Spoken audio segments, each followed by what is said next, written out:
Hello and welcome to another Simple Time Studios solo adventure. Today we have a short one-shot adventure I rolled up to familiarize myself with a new zine RPG created by Fainting Goat Games. In late 2024, Fainting Goat Games hosted a quick Kickstarter for a space dwarf RPG featuring Dwarven, assault, mining, and neutralization insertion teams, or Damnit for short. Let's see how many times YouTube socks me for this game's title. Damnit uses a simple d20 system. Challenges are resolved using a simple d20 roll. If you beat the target number, you succeed. If you have a skill relevant to the task, you roll a d20 twice and keep the higher roll. Players roll against a monster's target number to both hit the monster and to avoid being hit by the monster. Weapons have a flat damage value, and initiative is determined by rolling a d6 and assigning order from highest to lowest. And that's pretty much it. Similar to Fainting Goat's previous title, Pew Pew Bounty Hunters in Space, Damnit was not intended to have character generation rules.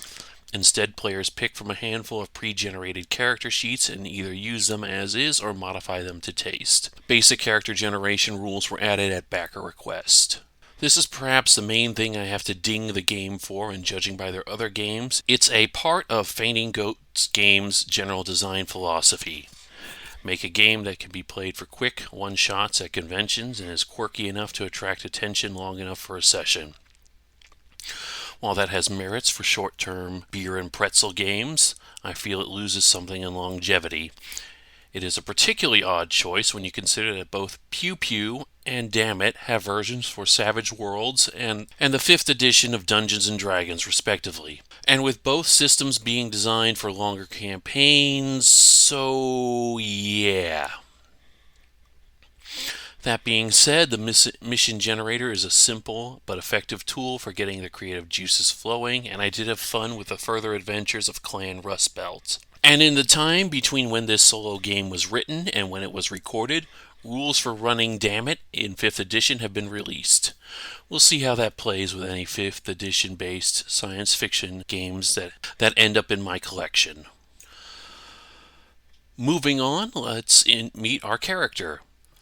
Jim Rustbelt, a male dwarf of the Rustbelt clan, a small and tech-savvy clan from the Appalachia system.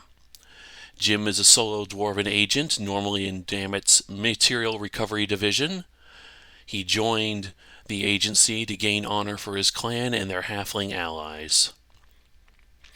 He's a typical male dwarf with red hair worn short and a goatee-styled beard. Build is short and muscular, typical of dwarves. His character class is an engineer. He is skilled in hacking, repair, technology, and athletics. His gear includes a hacking device, an engineering toolkit, a proton hammer, and leather body armor. He also takes a stim injection with 3 uses for this mission. And for our first mission, I've already rolled up an ice planet research station that needs a threat driven off. Our primary enemy is the Cavernites, and our secondary challenge will involve cultists of some kind. And with that out of the way, let us begin. Defense of Ice Chest Station. The frigid wind howled across the snow-covered tundra as Jim groaned inside his escape pod. Stubby dwarven fingers prodded his wrist computer as Jim Rustbelt fought with a pounding headache that felt suspiciously like a concussion. Squinting as he brought his screen up to his face in the dim light of the escape pod, he quickly checked where his pod was relative to the rest of the team and to the halfling research station they were supposed to investigate. Making sure his leathery jumpsuit was fully zipped up and grabbing his gear, he forced the escape pod open with a grumble and stepped out into the biting cold. Swinging his backpack over his shoulder and putting a firm grip on his laser rifle, he started walking in the direction of the halfling research outpost, Ice Chest Station. Maybe once he got to the research outpost, he could find a vehicle or something he could use to go back and pick the others up if they couldn't make it to the station themselves. Otherwise, he wasn't going to worry about them right now. They all knew what the mission was. They all knew they needed to make their way to Ice Chest Station and address the distress call. What the call was about, Damnit HQ had no idea. There was a garbled transmission about the colony being under attack, then nothing, which is why Jim was sent with a whole team alongside him instead of by himself as usual. Unfortunately, the team's shuttle was shot down upon landing, scattering the team's escape pods across the snowy plain leading up to the outpost. Who was attacking the colony? Were they the same people that shot down the Damnit shuttle? All good questions, all questions Jim was determined to get answers for when he got to the colony. He just needed to climb the next hill and Ice Chest Station would come into view. Trudging to the top of the snow-covered hill, the dwarf engineer saw the prefabricated bunkers and domes of Ice Chest Station, surrounded by the corpses of hundreds of cavernite warrior bugs and at least 3 times as many live ones. The Dwarven engineered laser turrets still fired with a satisfying roar as they fought off the encroaching horde. Jim's eyes narrowed as he carefully surveyed the scene before him. Okay, Oracle. Is a cavernite horde between Jim and the station? I give it a 50-50 chance. And 61 says no. I guess they are to the side of him and the station. Either way, this looks as good of a chance as any to make a break for it. On second thought, do any of the defenses look like they are broken? Again, 50-50 since I have no idea, and 74 says no. Everything is holding for right now. Adrenaline warmed his body as he started to run towards the station. The Cavernites were currently attacking from the left of his current position, giving him his best chance to get through the defensive line without having to shoot through a horde of bugs. Running towards the defensive line, he tapped his wrist computer to ping him with a friendly IFF so the turrets would not shoot him. Hopefully it worked, or otherwise he was going to have a problem. Oracle, has the identify friend or foe system for the defense turrets been tampered with? I give it a 50-50, and 86 says no. IFF has not been sabotaged yet. Jim pressed a button on his wrist computer. The nearest turrets sighted him, then blinked a green light before going back to scanning for any cavernite that did break past the line. Jim did his best to ignore the sound of nearby laser fire as he continued to scurry towards the complex entrance. With trained reflex, he tried the electronic lock on the reinforced door and was given an angry beep for his trouble. Locked. Of course it was. Alright, I'm going to give the door a target number of 10. It's normally an easy electronic lock of standard Dwarven manufacture, typical of the frontier colonies. But there is a fight going on behind him that could spill over, so Jim has a hacking skill, so he can roll a d20 twice and take the higher of the 2. 18 and 4. Swingy this campaign, but I beat the target number. Attaching a data cable between his wrist computer and a data jack hidden under the door keypad, Jim began to hack the door. After a few choice Dwarven curses and several seconds frantically looking over his shoulder to make sure the line was still holding, the electronic lock gave a happy chirp and opened the door for Jim. Without waiting a second longer, Jim squeezed through the door as it opened and stepped into the airlock. Punching the control panel with a closed hand, he made the door shut behind him and cycled the airlock. Soon the warm air of the colony interior filled the airlock chamber and Jim walked into the atrium with his laser rifle firmly in his grip. His eyes narrowed as he looked around and let his index finger caress the outside of his rifle's trigger guard. He was currently alone in the colony atrium, but already he could see a number of things he didn't like. The walls were covered in all manner of bizarre and unsettling symbols, painted in what the dwarf hoped was red paint. It would not bode well for the halfling inhabitants of this colony if it was the other thing Jim thought it was. Okay, gonna roll an unmodified d20 to see if Jim recognizes the symbols. I'll roll a d4 to see how many other doors there are leading out of this room. Okay, there are 4 doors besides the airlock he just walked through, and a 17 on the d20. Yeah, he vaguely recognizes it. Jim finished sweeping the room with his rifle, making a quick mental note of the 4 doorways leading off deeper into the colony before his eyes fell upon one particular profane glyph in the center of the wall above a doorway leading into the colony mess and infirmary. He didn't remember most of the glyphs, but that one, the one that depicted an open insect maw with far too many teeth, that one was hard to forget. The cult of it that hungers, an insane cult that worshipped the Cavernites as a force of nature. Or did they believe the bugs were a divine manifestation of their wrathful god?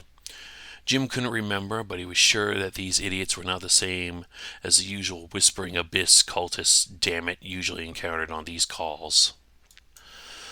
Still, tomato, as the halflings that lived with the Rust Belts would say. He needed to stop gathering dust and focus on solving at least one of the problems in front of him. He looked at the other doorways again. There was access to Greenhouse Alpha, the Mess Hall Infirmary, the Colony Dormitories, and Greenhouse Beta. Colony Command Center would either be in the Mess Hall or the Dormitory, but which one?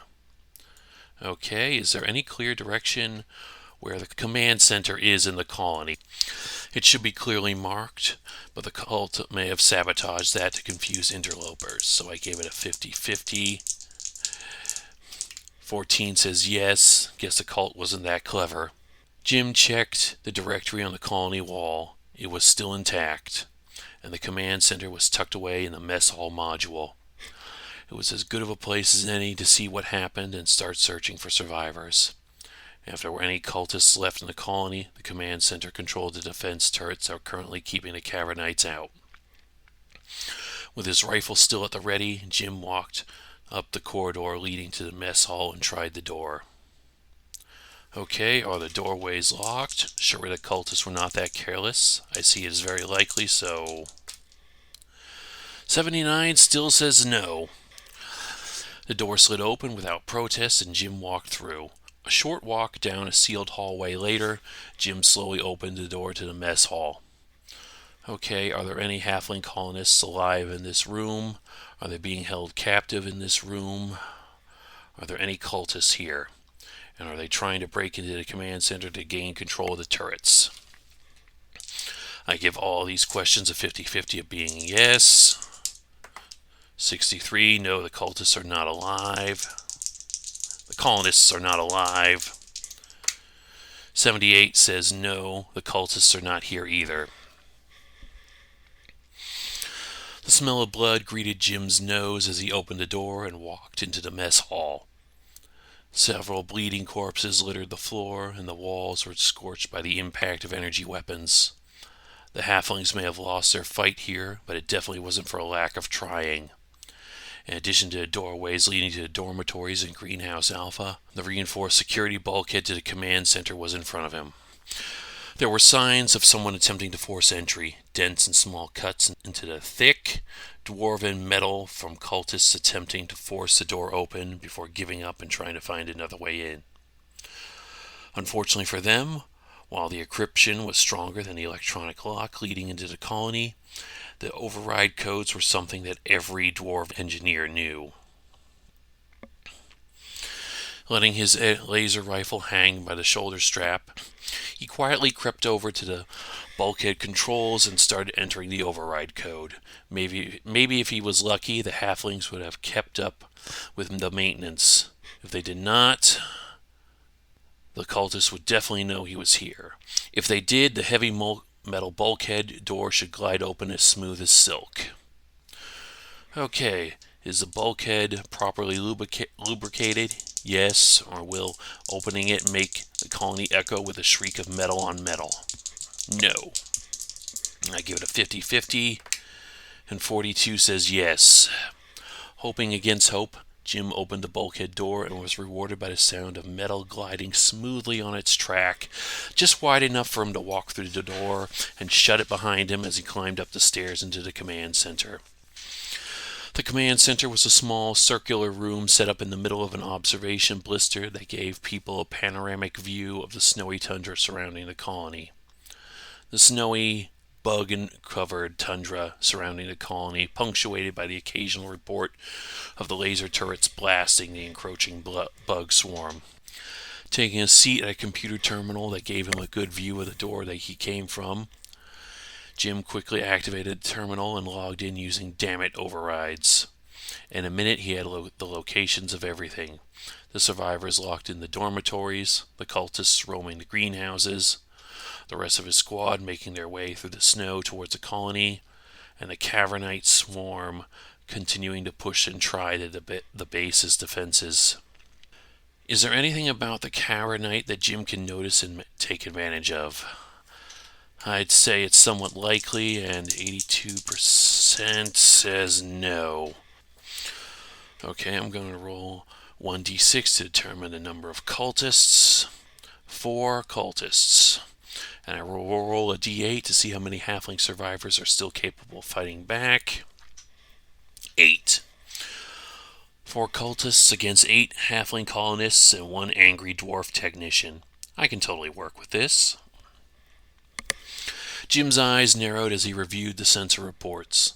The colony was surrounded by the Cavernite, and there appeared to be no rhyme or reason to their attacks that he could see. One moment they attacked from the south of the colony, the next from the north, moving from one side of the colony to the exact opposite without leaving a trace on the sensors. The dwarf's mind immediately went to tunnels and ways the space bugs could move underground, but he could do nothing about that problem with the colony still controlled by the cultists, and the rest of the Damnit team still a good hike away. Internally, security footage was giving him a good look at the location and number of the cultists left and the halflings locked in the dormitory. And the computer had control over the colony intercom too. It would be such a shame if someone were to take advantage of that to organize a counterattack against 4 idiots worshipping an all-consuming swarm of space locusts. "Oi, can you hear me in there?" he called gruffly over the dormitory intercom. 8 halflings looked up. 8 halflings that looked capable of fighting in an unlocked weapon locker in the dormitory common room. The most senior-looking one looked up at a nearby security camera. "Who are you?" "I'm Jim. I'm with Damnit. I see you have a cultist problem as well as a bug problem. You ready to see what we can do about fixing that?" Jim asked over the intercom. All 8 of them nodded and started getting laser rifles out of the weapon locker. Meanwhile, Jim looked up and reached for his laser rifle. Okay, are the cultists finally aware that he's here? I give it a 50-50 as he hasn't behaved too overtly yet. 85 says no. They're still oblivious to the fact that he's there. Grabbing his laser rifle, Jim checked the security footage again. A pair of cultists searching Greenhouse Beta were trying to force the electronic lock into the dormitory, while another pair were still searching Greenhouse Alpha on to the other side of the dwarf's hiding place. Rifle in hand, he linked his communicator to the colony intercom before heading down to the mess hall. "Oi! Bug humpers! Come and get me in the mess hall!" he shouted, his voice booming over the intercom speakers. The Damnit engineer took cover behind the table closest to the command center bulkhead and pressed his rifle against his shoulder. If they were half as faithful as he thought they were, it wouldn't be much longer. Listening to the stomp of armored boots on prefabricated metal paneling, it really wasn't that much longer. Alright, going to roll for initiative and give Jim a free action since he set up an ambush. Jim gets a 5 on his initiative roll. The cultists get a 5 as well. Jim will go first in order. 3 and 3 on a D4 means both cultists come into the room. 1 on a second D4 means Jim has to survive 1 round before the halflings join the fight. I suppose that's as good of a practice combat as any. The moment he saw the first human cultist walk through the doorway, Jim pulled the trigger and fired. Jim rolls to attack with his laser rifle. He has to beat a 6 and gets an 11 on his D20 to attack. He does 2 points of damage against the first cultist and they have 2 HP left. Laser fire hissed through the air as a superheated beam of light blasted the first cultist squarely in the chest, causing the robed human cultist to scream in pain and stagger back. His friend moved around and started to run towards Jim before the dwarf could line up another shot, brandishing a wicked serrated knife as long as Jim's forearm. The cultist closed the gap, and Jim is making a defensive roll, rolling a d20 against the cultist's TN of 6. He beats it with a 10 and missed his swing. Jim ducked at the last minute, and the cultist slashed empty air where the top of Jim's head had been. Behind his attacker, the first cultist that Jim wounded drew his own blade and tried to catch the Damnit dwarf in the flank. "Die for the queen of all!" the wounded cultist screamed as he also attacked Jim with his knife. Jim makes another defensive roll against a target number of 6 to block or dodge the attack. He gets a 9. His opponent, still unsteady from the sudden laser burn, Jim easily blocked the second cultist's attack with the flat side of his laser rifle. Jim started to scramble and reach for his proton hammer when the halflings burst through the doorway to the dormitory and started blasting at his attackers. In a second, it was over. His attackers were mowed down by the regrouped halfling colonists. The sound of laser fire echoed through the corridors as the other colonists clashed with the remaining cultists. Wiping the sweat from his brow, Jim turned to the colonists. "Thanks. Where's the rest of them?" he asked, gesturing to the dead cultists on the mess hall floor. Surely this colony didn't fall to just 4 of them. "They left to investigate some ship they shot down," a halfling female answered with a shrug. "Did the other cultists sabotage anything else that would keep the Cavernites at bay?" "I say it's very likely." And 28 says yes. Power supply seems like it would be the ideal target. Jim was about to say something snarky about the cultists shooting down his shuttle and potentially encountering the rest of his team when the lights began to flicker ominously and a loud bang echoed from the dormitory. The lights went out and then emergency light switched back on. The halflings all began to look visibly frightened in the dim red light. "Oh no, we're on backup power." "What's—" Jim was about to ask, but stopped himself as he heard it. The laser turrets, a dull background noise even inside the colony's insulated walls, had gone silent. The defensive guns had gone silent. There was nothing stopping the Cavernites from charging into the colony. "Where's the generator?" Jim asked calmly, doing his best to focus on the problem at hand. If he could fix the generator, they could get the turrets back online before too many of the bugs breached the research colony. If the generator could be fixed, if not, they might not survive long enough before help arrived. "In the dormitory with the rest of the life support machinery," the halfling replied. Jim didn't respond, instead hurrying to find a generator and see what he could do about fixing it. They needed to get those turrets back online. "Is the generator repairable?" I give it a 50-50, and I get a 2 on the percentile, so yes, it totally is. In the machine room tucked away behind halfling dormitories, Jim found the battered generator. Sparks shot off a scorched subassembly where the burnt husk of what looked suspiciously like an explosive housing. It was obviously damaged but not unfixable. Jim took out his tools and got to work. Okay, Jim is going to make a repair skill check to get the generator working again. I give it a target number of 15 due to the damage and the time crunch. He gets to roll twice because he has his advantage. 18 and 2 in that order. The first roll passes. Fortunately, the damage was not quite as bad as it first appeared. The cultists could have not done a worse job with demolitions. Deactivating the generator and grounding against any residual charge, Jim replaced the damaged components and quickly reactivated the generator. With an encouraging flicker, the lights came back to life and a distant hiss of laser fire from outside the colony walls could be heard again. "Crisis averted," the Dwarven engineer exhaled and put his tools away as he listened for the sound of trouble outside the machinery room. Did any bugs break? "Okay, asking the Oracle, did any bugs break through and get through the colony? I give it another 50-50, and 47 says yes. A couple did break through. 1d10 divided by 2 sounds like a decent amount, so 3 got through. A couple shouts and the sound of laser fire echoing through the hallway answered his unspoken question. Time to go exterminate some pests, Jim decided as he followed the sound of fighting to the main atrium, ignited proton hammer in hand. And we're going to roll initiative again. Once for Jim, once for the Cavernites, and once for the Halflings.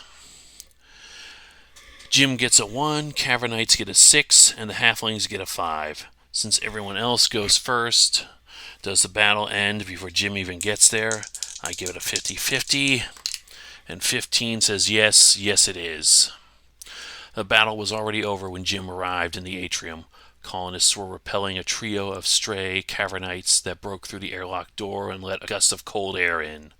Drilled volleys of laser fire made short work of the space bugs, and soon all that was left was small drifts of snow blowing in from the outside.